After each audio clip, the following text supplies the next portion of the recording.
तो हम थोड़ा सा लोकल लैंग्वेज में बोलना चाहेंगे। दोस्त, दिल आ गया गधी पे तो परी क्या चीज़ है। तो मेरा दिल नेटवर्क मार्केटिंग पे आ गया है, तो टिल द लास्ट ब्रीथ, अंतिम सांस तक मैं ये करूँगा और करता ही रहूँगा। देखिए एक भाई साहब आ रहे हैं, इनको रोकता हूँ और इनको रोक करके इनसे बातचीत करता हूँ। अरे सर, कहाँ निकल रहे हैं? कुछ नहीं, अपनी लक्ष्य की ओर निकल रहा हूँ। मेरा लक्ष्य बहुत बड़ा है, मिशन बहुत बड़ा आपसे है। थोड़ा बातचीत करना है। बहुत ज़रूरी है, तो ठीक है। नहीं किस तो लक्ष्य पे आप निकले हैं? दरअसल मैं नेटवर्क मार्केटिंग करता हूँ। मेरा लक्ष्य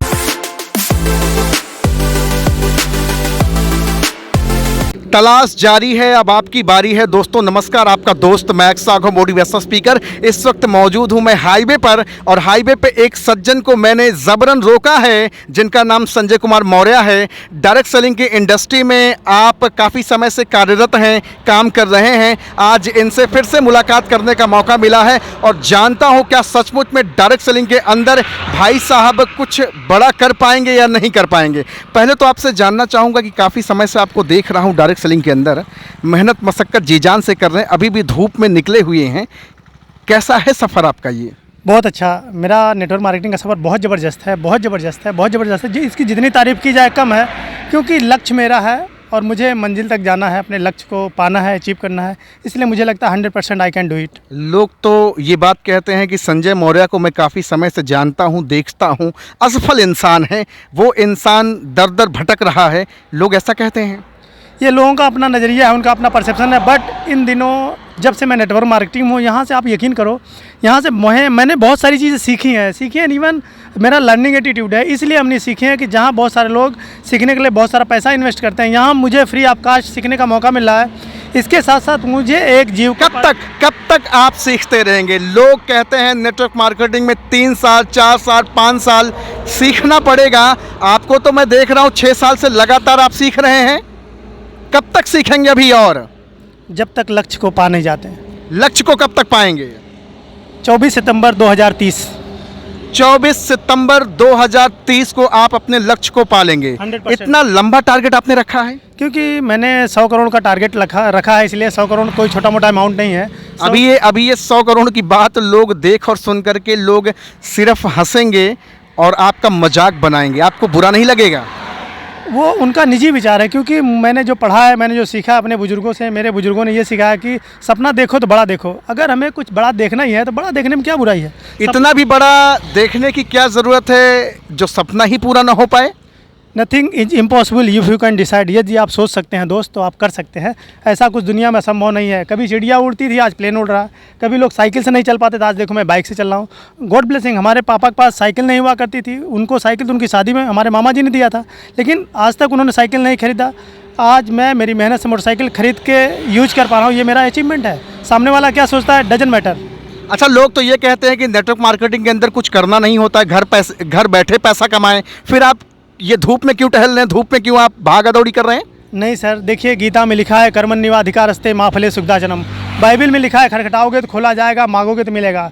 मित्र, बिना खटखटाए हम किसी को दरवाज़ा नहीं खुलवा सकते, या बिना मांगे मेरी मम्मी मुझे कुछ नहीं दे सकती। उसी प्रकार नेचर है, नेचर में जो हम देते हैं वही हमें मल्टीप्लाई करके मिलता है। कुछ भी पाने के लिए हमें कुछ देना पड़ेगा, खोना नहीं पड़ेगा। तो डायरेक्ट सेलिंग के अंदर, नेटवर्क मार्केटिंग के अंदर ये बात क्यों कही जाती है कि भैया आपको करना कुछ नहीं पड़ेगा, सिर्फ आईडी लगा दो आप और आपकी ज़िंदगी हम बना देंगे? लोग ऐसा क्यों कहते हैं? देखिए, वो लोग अगर ऐसा कुछ कहते तो बिल्कुल गलत कहते हैं। उनको खुद नहीं पता है कि नेटवर्क मार्केटिंग में आखिर पैसा आता कैसे है। बिना काम किए पैसा नहीं आएगा, और ऐसे लोगों से आप बिल्कुल बचिए जो ऐसा कहते हैं आईडी लगा लो बाकी सारा मैं काम करूंगा। तो ऐसे लोगों से आप जितना जल्दी हो डिस्टेंस बना लो, कि ऐसे आदमी, ऐसे लोग, इस विचार के लोग आपको ज़बरदस्ती गड्ढे में ले जाएंगे। तो मैं चाहूँगा 2025 तक नेटवर्क मार्केटिंग का बड़ा स्वर्णिम युग लोग बता रहे हैं, लोगों को घर घर जाके बता रहे हैं। आपको भी लगता है 2025 तक नेटवर्क मार्केटिंग से कुछ बड़ा होने वाला है? बिल्कुल 100%। इसलिए मुझे विश्वास है, क्योंकि नौकरियां गवर्नमेंट ख़त्म कर दे रही है। अभी आपको देखो, अग्निवीर करके एक योजना है भारत सरकार की, इसमें देखिए आप सोचिए लॉलीपॉप दिया जा रहा है, हमारे यंगस्टरों का लाइफ बर्बाद किया जा रहा है। लेकिन बहुत सारे लोग इसको मोटिवेट में ले रहे हैं, अच्छे वे में ले रहे हैं। आप किस वे में ले रहे हैं? मैं इस वे में ले रहा हूँ कि इसका बहुत बड़ा बेनिफिट नहीं होगा। हाँ, ये है कि कुछ दिन काम करने के बाद आप हवा खाओ। हाँ, ये है कि आपका स्किल डेवलपमेंट होगा, आप डिसिप्लिन में आएंगे। इन केस आप 4 साल बाद अगर कहीं दूसरी जगह जॉब करेंगे तो आपको ईजिली प्राइवेट जॉब मिल जाएगी और कोई फ़ायदा नहीं होने वाला मेरे नज़रिए से। बाकी मेरी इन शब्दों से किसी की तकलीफ हो तो क्षमा चाहूँगा, डोंट वरी। मेरा किसी के दिल को ठेस पहुँचाने का उद्देश्य नहीं है कि अग्निवीर से किसी को प्रॉब्लम होने वाली है, इवन गवर्नमेंट ऑफ इंडिया को। सॉरी। आप तो पहले शुरू से ही नौकरी के खिलाफ रहे, लोगों को बताते रहे, सजेस्ट करते रहे कि बिजनेस की ओर उन्मुख हों, डायरेक्ट सेलिंग की ओर आगे बढ़ें। जी और आज वो चीज़ें देश की जनता देख रही है। जी। बहुत सारी ट्रेनों को जला दिया जा रहा, बहुत सारे हादसे हो रहे हैं। अभी आप क्या नौजवानों को संदेश देना चाहेंगे? क्या सचमुच में उन्हें डायरेक्ट सेलिंग के अंदर आना चाहिए या नहीं आना चाहिए? सबसे पहले तो मैं आपने जो अभी आप बात करी कि हमारी ट्रेनों को जला दिया जा रहा है, सबसे पहले उन नौजवानों को, उन बुजुर्गों को या वो पीछे वाली पीढ़ी को मैं सजेस्ट करना चाहूँगा, ये आप किसी का नुकसान नहीं करते हैं, किसी सरकारी संपत्ति को नुकसान करके आप अपना नुकसान करते हैं। क्योंकि आप जीएसटी देते हैं, अगर आप इनकम टैक्स पे ही नहीं है लेकिन आप जीएसटी कहीं ना कहीं देते हैं। XYZ चॉकलेट से लेकर अंडरवियर से लेकर XYZ कुछ ना कुछ आप खरीदते हैं, उसका टैक्स आपको देते हैं, जाने अनजाने में प्रत्यक्ष अप्रोक्ष आप टैक्स देते हैं। वो आप सरकार की संपत्ति का नुकसान नहीं करते, आप अपनी संपत्ति का नुकसान करते हैं। मैं तो आपको ये रिक्वेस्ट करूँगा कि जोश में आके होश न खोए और किसी भी सरकारी संपत्ति का नुकसान न पहुँचाए। और सबसे अच्छी बात, जैसे कि आपने कहा कि यंगस्टरों को हम क्या सजेस्ट करना चाहेंगे, दोस्तों मैं यूथ को ये सजेस्ट करना चाहूँगा और अपने पेरेंट्स को, अपने बुजुर्गों को ये राय देना चाहूँगा कि बच्चों को गाइड करो पढ़ाई के लिए, खूब पढ़े, खूब अच्छा परसेंटेज लाए, इंडिया टॉप करे, जिला टॉप करे, स्टेट टॉप करे। बट उनको कुछ ऐसा उनके दिमाग में डालो कि बेटा बड़ा नौकर बनने से बेटर है छोटा मालिक, ऐसा सोच उनके मन में ऐसा विचार डालिए। लेकिन अभी भी लोग नौकर ही बनना चाहते हैं, लोग नौकरी ही करना चाहते हैं, मालिक बनने का सपना लोग नहीं देखते हैं। लेकिन आपको मैं देख रहा हूं कई सालों से मालिक बनने की होड़ में दिन रात परेशान हैं। अभी भी दोपहर का समय है और आप गाड़ी लेकर के पनपनाए भागे जा रहे थे, मैंने आपको जबरन रोका। आप कहते हैं कि राघव सर मेरे पास टाइम नहीं है, करोड़ों कमाना है, और आज मैं आपको रोका हूँ, कुछ सवालात कर रहा हूँ, उसका जवाब आप दे रहे हैं। आखिर डायरेक्ट सेलिंग को आप क्यों इतना चाहते हैं, क्यों उसके पीछे इतना आप लगे हैं, थोड़ा आप बताएं लोगों को। देखिए सर, ज़िंदगी में तूफान भी आना ज़रूरी है, तब जाके पता चलता है कौन हाथ छुड़ा के भागता है, कौन हाथ पकड़ के। तो हम थोड़ा सा लोकल लैंग्वेज में बोलना चाहेंगे। दोस्त, दिल आ गया गधी पे तो परी क्या चीज़ है। तो मेरा दिल नेटवर्क मार्केटिंग पे आ गया है, तो टिल द लास्ट ब्रीथ, अंतिम सांस तक मैं ये करूँगा और करता ही रहूँगा। इसलिए करूँगा, हमारे पापा ने, हमारे मम्मी ने जो हमें गिफ्ट किया है उसको मैं मल्टीप्लाई करके अपने बच्चों को गिफ्ट करके देना चाहता हूँ। ये मेरा उद्देश्य है, इसीलिए मैं नेटवर्क मार्केटिंग कर रहा हूँ। और मैं अपने आने वाली पीढ़ी को, हमारी रनिंग पीढ़ी को, जो हमारे सहपाठी हैं, इस उम्र के लोगों को मैं एक राय देना चाहूँगा कि यदि उनका भाई है, बेटा है, पति है या कोई संबंधी है तो उसका हौसला अफजाई करें। और हौसला अफजाई करें कि बेटा बड़ा नौकर बनने से बेटर है छोटा मालिक बनो। भले ही वो पान की टपरी लगाए या फुल्की पानीपुरी की टपरी लगाए या XYZ कोई छोटा मोटा आत्मनिर्भरता का काम शुरू करे, तो मुझे बहुत खुशी होगी। नौकरी में आपको एक चीज़ और बोलना चाहूँगा, सॉरी राघव सर, कि आज की तारीख में अगर हमारे बुजुर्गों ने, जो गवर्नमेंट सर्वेंट है, अगर इन्होंने ईमानदारी से काम किया होता तो भारत सरकार को कोई भी सेक्टर प्राइवेट करने की ज़रूरत नहीं पड़ती। मुझे सलूट है, मैं तो खुश हूँ, क्योंकि कामचोर लोगों ने ये भारत सरकार को मजबूर किया है प्राइवेट करने के लिए। इसलिए मजबूर हुआ कि हमारा, आप लोगों को कामचोर कह रहे हैं, लोगों को बुरा नहीं लगेगा? वो उनको बुरा लगेगा, 2 रोटी और खाएंगे। मेरा कामचोर करने का उद्देश्य ऐसा नहीं कि उनको बुरा लगे, मेरा कामचोर करने का उद्देश्य है कि उन्होंने अपनी जिम्मेदारियों का सही से पालन नहीं किया। जिस पद पे वो है उस पद की गरिमा उन्होंने नहीं समझी। उन्होंने सोचा 30,000, 35,000, 50,000, 60,000, लाख, 1.5 लाख मुझे आ रहा है ना, सिग्नेचर की सैलरी आ रही है, लेकिन उन्होंने अपनी रिस्पॉन्सिबिलिटी को सही से फुलफिल नहीं किया। इसीलिए हमारे जैसे स्टूडेंट जो उनकी ऑफिस में जाके चक्कर लगाए और देखे, और कल को मैं IAS क्रैक करके उस विभाग का सचिव बनूंगा तो मैं कभी भी वैकेंसी नहीं निकालूंगा। इसलिए आज यही हो रहा है, क्योंकि अपने यहाँ मंत्री तो अंगूठा छाप, उसको क्या पता, वो हमारा सचिव जो सजेस्ट करता है वही वो काम करता है। आज वही हो रहा है। तो भैया आप देख रहे हैं संजय कुमार मौर्य सर हैं, डायरेक्ट सेलिंग को तकरीबन कई सालों से लगातार कर रहे हैं, बड़ी शिद्दत के साथ। इस हाईवे से भाई साहब बड़ी तेज़ी के साथ पनपना के गुजर रहे थे, मेरी नज़र इन पर गई और मैंने कहा इनको आज रोक करके इनसे कुछ सवालात तीखे पूछता हूं, और आज इनसे कई सारे सवाल कर रहा हूं। भाई साहब काफ़ी सालों से बड़े बड़े सपने देख रहे हैं और कई सारे लोगों को चूना भी लगा चुके हैं। कितने लोगों को चूना लगाया है आपने? नहीं दोस्त, थैंक यू। चूना शब्द बहुत अच्छा है, लेकिन आप सोचिए हिंदुस्तान में व्यसन कितना लोग प्यार से खाते हैं। लाइक दैट जहर, हर पुड़िया पर लिखा होता है इससे खाने से आपको कैंसर होता है, लेकिन लोग प्यार से मांगते हैं। पान की टपरी वाला चूना पूंछ के लगाता है, कितना चूना लगाओ, सोचिए, कॉमन सेंस। हम चूना नहीं लगाते हैं, बल्कि उनको एक अच्छा अपॉर्चुनिटी देते हैं, एक अच्छा ट्रैक देने का कोशिश करते हैं, एक अच्छा करियर देने की कोशिश करते हैं। लेकिन उनके विचार से ऐसा है कि हम उनको चूना लगाते हैं, तो आई एम सॉरी, ये उनका निजी विचार है, हम चूना नहीं लगाते। चूना तो वाकई पान लगाने वाला चूना लगाता है, वो भी पूछ के। Thank you Raghav ji. बहुत सारे लोग चूना शब्द को इस्तेमाल करते हैं कि आ गया देखो मेरी दहलीज पर मुझे चूना लगाने के लिए, और डायरेक्ट सेलिंग को लोग आज भी पहचानने से इनकार कर रहे हैं।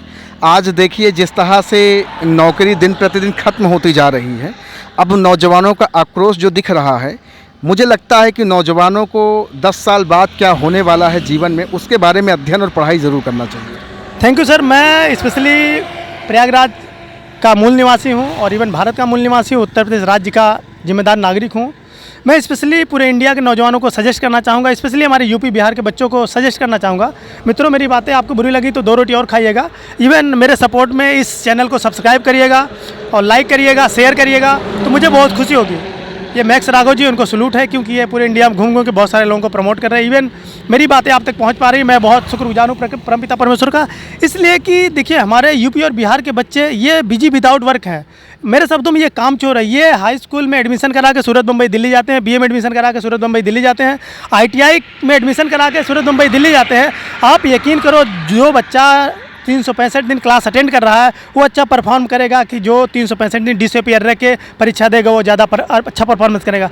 यदि आप, मेरे मित्रों, आप अगर मेरी वीडियो को देख रहे हैं, यदि आप वाकई स्कॉलर हैं, अच्छे कंपटीटर हैं, गॉड ब्लेसिंग, मेरी बातें आपको बहुत अच्छी लगेगी। नौकरी सबको मिल रही है। IAS में 2019 में, 2020 में, 2021 में कितने बच्चे IAS क्रैक किए।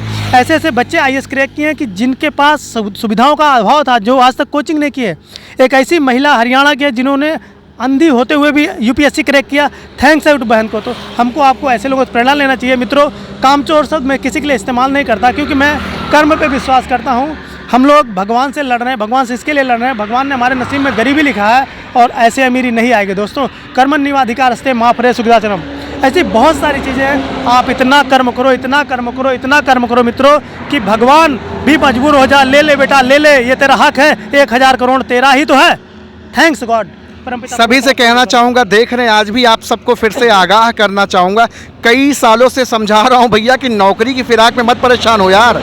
सारा सिस्टम प्राइवेट हो जाएगा। जो आंखों में आप सपना लिए हो कि एक दिन गवर्नमेंट सेक्टर का ऑफिसर बनूंगा, नौकरी करूंगा, कुर्सी तोड़ूंगा, ज़माना जा चुका है भैया। The days has gone. वो समय जा चुका है जब कुर्सियां तोड़ते थे, साइन करके घर पैसा ले जाते थे। अब मेहनत करोगे तो घर पैसा आएगा।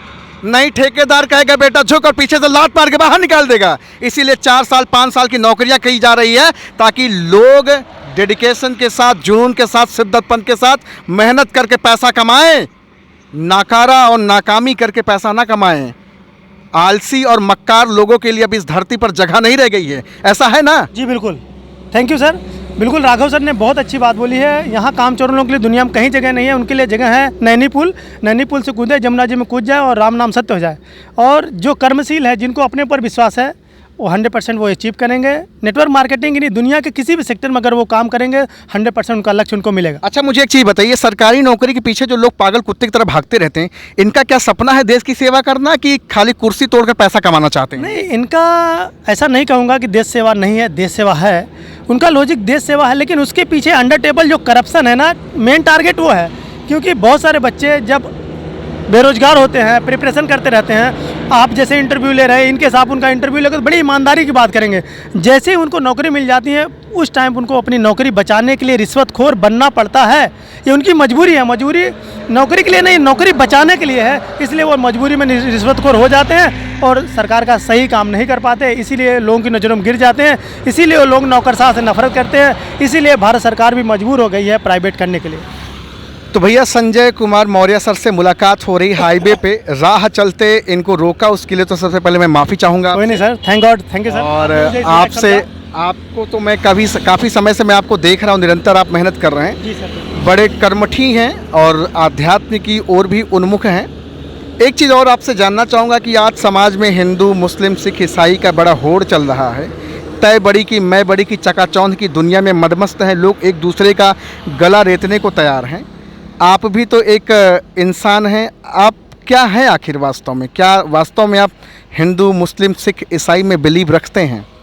थैंक यू राघव जी, आपने मेरे दिल की बातें कह दी। और दुनिया बहुत बड़ी है, और जहाँ तक मुझे पता है, मेरे मम्मी पापा ने, मेरे दादा दादी ने, मेरे नाना नानी, मामा मामी ने मुझे बताया है, पूरी दुनिया को चलाने वाला एक हस्ती है। उन्होंने पूरी दुनिया में केवल 2 ही चीज़ें बनाई है, एक महिला, एक पुरुष। उसी के बाद बहुत सारे लोग अपने मतलब के लिए डिवाइड कर दिए हैं। मैं पूरी दुनिया के लोगों से आह्वान करूँगा, अपेक्षा करूंगा, हाथ जोड़ के विनती करूंगा, दोस्तों, नेताओं के चक्कर में अपने आपसी सौहार्द, भाईचारा को ख़त्म न करें। हिंदू, मुस्लिम, सिख, ईसाई के बहकावे में न आए। आप जिसको मानते हैं उसकी पूजा करें, इबादत करें, आराधना करें। और जो भी आप मानते हैं, जिनको भी आप रिस्पेक्ट करते हैं, लेकिन आप नेताओं के चक्कर में प्लीज़ अपने समाज का, अपने देश का, अपने ज़िले का, अपने गांव का, अपने घर का माहौल प्लीज़ ख़राब ना करें। आप अपनी रोजी रोटी कमाइए और शानदार, जानदार, ज़बरदस्त जिंदाबाद, हिंदुस्तान जिंदाबाद था, है और रहेगा। और नेताओं के बहकावे में प्लीज़ न आए। आप लोग अपने कैरियर के बारे में सोचिए, जैसे मैं मेरे कैरियर के बारे में सोच रहा हूँ। मैं लेफ्ट राइट नहीं देखता, बिल्कुल स्ट्रेट अपने लक्ष्य पे, क्योंकि मेरा लक्ष्य 100 करोड़ रुपये है। 100 करोड़ इसके लिए है, अगर मैं किसी की हेल्प करना चाहूँगा, अगर मेरे पास पैसा नहीं रहेगा तो कैसे हेल्प करूँगा। इसीलिए मैं चाहता हूँ, मैं 100 करोड़ रुपये कमा के अपने देश की सेवा करना चाह रहा हूँ, अपने परिवार की सेवा करना चाह रहा हूँ, अपने गांव की सेवा करना चाह रहा हूँ। इसलिए सेवा करना चाह रहा हूँ कि हमारे गांव में बहुत सारी चीज़ें कमी है, हमारे परिवार में बहुत सारी चीज़ें कमी है, इवन मेरे अंदर बहुत सारी कमी है, जो कि मैं इस हाईवे पे राघव जी ने मुझे रोका है। और मैं रुक के सलूट करता हूँ राघव जी ने, कि इन्होंने मुझे इस लायक समझा और मेरे विचारों को आप तक पहुँचाने का कोशिश करने का मुझे मौका दिया। Thanks Raghav ji, thanks. और मैं बहुत अच्छा लगा सर से बातचीत करके। साथियों, आप सबसे कहना चाहूँगा कि नेटवर्क मार्केटिंग डायरेक्ट सेलिंग एक ऐसा प्लेटफॉर्म है जहाँ पर आप बहुत थोड़ा सा निवेश करके अच्छी लर्निंग कर सकते हैं, अपने स्किल डेवलप कर सकते हैं और न सिर्फ अपनी ज़िंदगी बल्कि अपने साथ कईयों की ज़िंदगी बना सकते हैं। अच्छा, डायरेक्ट सेलिंग आप अपने लिए कर रहे हैं या अपनों के लिए कर रहे हैं? दोनों। इसलिए अपने लिए कर रहा हूँ, इसलिए अपने अपनों के लिए कर रहा हूँ। आप इसका लॉजिक समझने का प्रयास करिएगा। अब नौकरी करते तो क्या अपने और अपनों के लिए कर पाते? शायद नहीं कर पाता। और बिल्कुल जिस हिसाब से महंगाई है, उस हिसाब से मैं बिल्कुल नहीं कर पाता। अगर मैं नौकरी करता होता, मेरी सैलरी 50,000 रुपये होती, अगर गलती से या कोई मुझे ट्राई करने के लिए भी 20,000 रुपये मांग लेता, तो शायद मैं नहीं दे पाता। इसका मुझे मलाल रहता पूरा जीवन कि 50,000 रुपये कमाते हुए मैं किसी की मदद नहीं कर पा रहा हूँ। तो आई एम सॉरी, मैं नौकरी का विरोधी नहीं हूँ, लेकिन मैं खुद नौकरी नहीं करना चाहता, इसका मैं सपोर्टर हूँ। बहुत अच्छी बातचीत हो रही है। साथियों, आप सबसे कहना चाहूँगा कि आप सब अगर सचमुच पे अपनी ज़िंदगी में कुछ बड़ा करना चाहते हैं, if you want to change your life, तो ज़रूर नेटवर्क मार्केटिंग को एक बार जाने समझे परखें। ये भाई साहब काफ़ी समय से लगातार मेहनत और मशक्क़त कर रहे हैं। इनका बिलीफ सिस्टम बहुत मजबूत है। कई बार हमने इनको झकझोरा, कई बार हमने इनको नेगेटिव करने के लिए प्रयास किया कि भैया तुमसे ना हो पाएगा नेटवर्क मार्केटिंग, लेकिन एक चीज़ इन्होंने कहा कि इस दुनिया को छोड़ने से पहले इतिहास बना के जाना है और हज़ारों लाखों लोगों की ज़िंदगी बदलनी है। वो ये कर डालेंगे क्योंकि इनका बिलीफ सिस्टम बहुत स्ट्रॉन्ग है और उसी नक्शे कदम पर चल रहे हैं। आज सर से बातचीत करके बहुत अच्छा लगा।